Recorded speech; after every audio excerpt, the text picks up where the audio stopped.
হে বন্ধুরা, মুঘল আমলে নির্মিত পৃথিবীর অন্যতম বিস্ময়কর এক স্থাপনার নাম তাজমহল, যা ভারতের উত্তরপ্রদেশে আগ্রায় অবস্থিত। আমরা সবাই জানি শাহজাহান তার প্রিয়তম স্ত্রী মমতাজের স্মৃতির প্রতি ভালোবাসার জন্য এই সুন্দর স্থাপনাটি তৈরি করে। তাজমহলের মতো এত সুন্দর নিদর্শন পৃথিবীতে দ্বিতীয় আর কোথাও খুঁজে পাওয়া যাবে না। আমরা সবাই জানি মমতাজের মৃত্যুর পর তাজমহলের ভেতর মমতাজের সমাধিস্থল করা হয়, কিন্তু আপনি কি জানেন এটি মমতাজের আসল সমাধিস্থল নয়?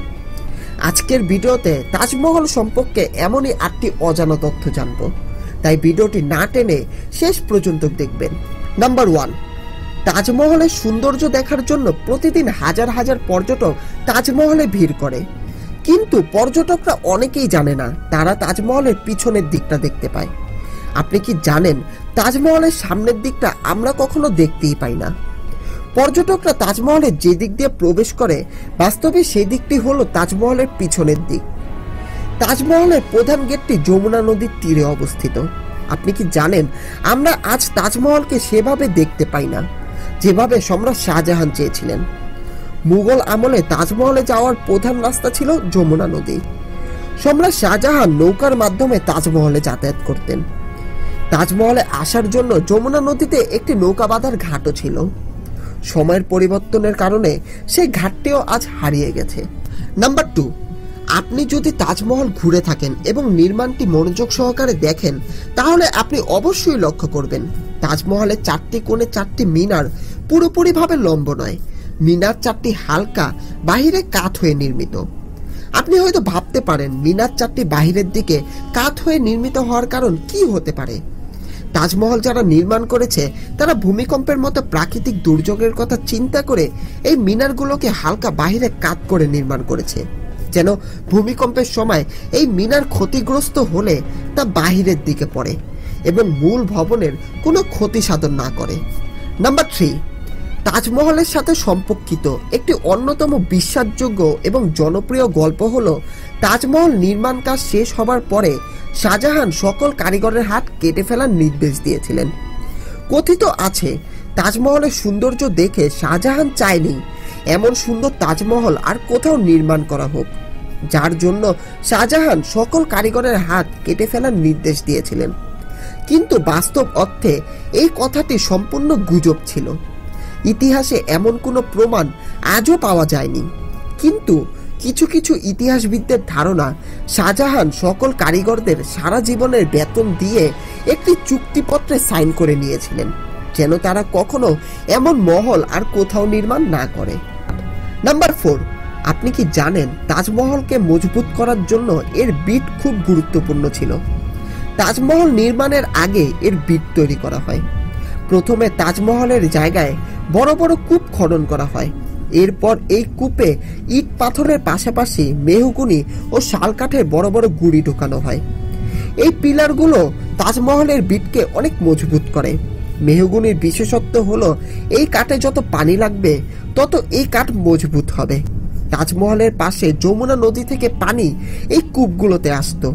কালের পরিবর্তে যমুনা নদীর পানিও শুকিয়ে যাচ্ছে, যার জন্য কূপগুলোতে পানি এখন আর আসতে পারে না, যার ফলে তাজমহলের বিট দুর্বল হয়ে পড়েছে। এমনকি 2010 সালে সর্বপ্রথম তাজমহলে ফাটল দেখা দেয়।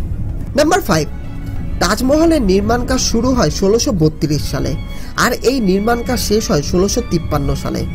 20,000 শ্রমিকের কঠোর পরিশ্রমের মাধ্যমে 22 বছরে এর কাজ সম্পূর্ণ হয়। তাজমহল তৈরি করতে অনেক মূল্যবান পাথর ব্যবহার করা হয়েছে। এর মধ্যে শ্বেত পাথর রাজস্থানে মাকরানা থেকে নিয়ে আসা হয়, চুন্নি পান্না চীন থেকে নিয়ে আসা হয়, ঘুমের আফগানিস্তান থেকে নিয়ে আসা হয়, এমন প্রায় 28 রকমের বিভিন্ন মূল্যবান রত্ন বিভিন্ন দেশ থেকে নিয়ে আসা হয়। কিন্তু আপনি কি জানেন এত মূল্যবান পাথর দিয়ে তাজমহল বানাতে সেই সময় কত টাকা ব্যয় হয়েছিল? তাজমহল সম্পূর্ণ রূপে 1653 সালে প্রায় 32 মিলিয়ন রুপি ব্যয় করে এই নির্মাণ কাজ সম্পূর্ণ করা হয়। আর এই তাজমহল বর্তমানে যদি নির্মাণ করা হয় তাহলে প্রায় 956 মিলিয়ন মার্কিন ডলার ব্যয় করতে হবে। নাম্বার 6, বিশ্বাস করা হয় যে শাহজাহান সাদা তাজমহলের পাশেই অন্য একটি তাজমহল তৈরি করতে চেয়েছিল।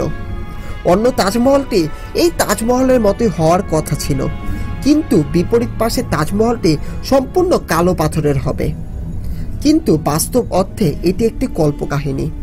অনেক ইতিহাসবিদ জানিয়েছে ইতিহাসে কালো তাজমহলের কোনো প্রমাণ পাওয়া যায়নি। এমনকি কালো তাজমহল যেখানে থাকার কথা ছিল সেখানে অনেকবার খনন কাজ চালিয়েছে, কিন্তু কালো তাজমহলের কোনো প্রমাণ মেলেনি। নাম্বার 7, শাহজাহানের প্রিয়তম স্ত্রী মমতাজের মৃত্যুর পর তার মরদেহ তাজমহলের বেসমেন্টে চূড়ান্ত বিশ্রাম স্থানে রাখার আগে দুটি আলাদা জায়গায় তাকে দাফন করা হয়েছিল। প্রাথমিকভাবে মমতাজের মৃত্যুর পর মমতাজের মৃতদেহ বুরহানপুরে সমাহিত করা হয়েছিল।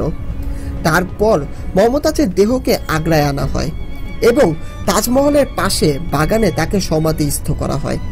অবশেষে 12 বছর পর তার দেহকে তাজমহলের বেসমেন্টে স্থানান্তর করা হয়। নাম্বার 8, আপনি কি জানেন তাজমহলের মতো নকল ইমারত বিভিন্ন দেশে তৈরি করা হয়েছে? তাজমহলের মতো নকল ইমারত চীন, দুবাই এবং কি বাংলাদেশেও দেখা যায়। কিন্তু আপনি কি জানেন তাজমহলের মতোই দেখতে ভারতে আরেকটি তাজমহল রয়েছে? সেই তাজমহলের নাম বিবিকা মকবর।